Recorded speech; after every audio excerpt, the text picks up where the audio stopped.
20% down payment. So I'm not even going to bother trying. There's certainly ways to get a mortgage, possibly more expensive, but certainly ways to get into a home. And you can look at FHA loans or other types of loans that don't have quite as high of a down payment associated with it. Even going with a conventional loan, you don't have to always have a 20% down payment. You will have to pay private mortgage insurance for some of those things, but you can age out of that over time. So you kind of have to do the math.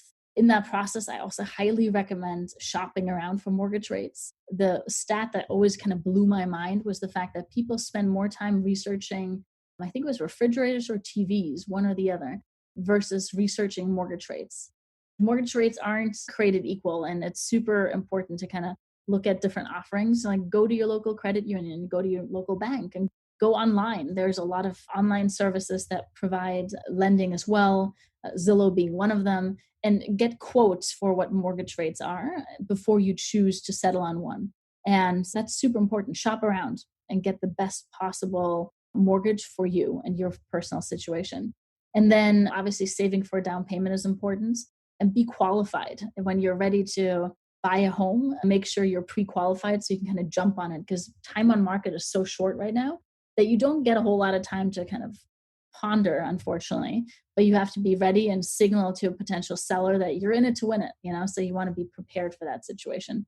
It's a huge purchase, so it's hard to not be emotionally tied to it, but it does help walking into these things, thinking of it as a transaction and thinking of it as something that meets your needs, but you won't be heartbroken if your first, second, and third offer aren't accepted. And, you have to get quite good at being able to walk away and consider something else again, unfortunately. It's such a crazy market right now. When you want to invest in, there's certainly a lot of people that take advantage of this where, they rent or live somewhere and then buy a second or third home as an investment property. Make sure you have considered all the costs involved in that. Do you have a management company that's going to manage that property for you? Are you going to manage it yourself? Are you willing to have the person that's renting from you give you a call at 3 a.m. because the toilet is stuffed up or water isn't flowing or the furnace isn't working or whatever it may be?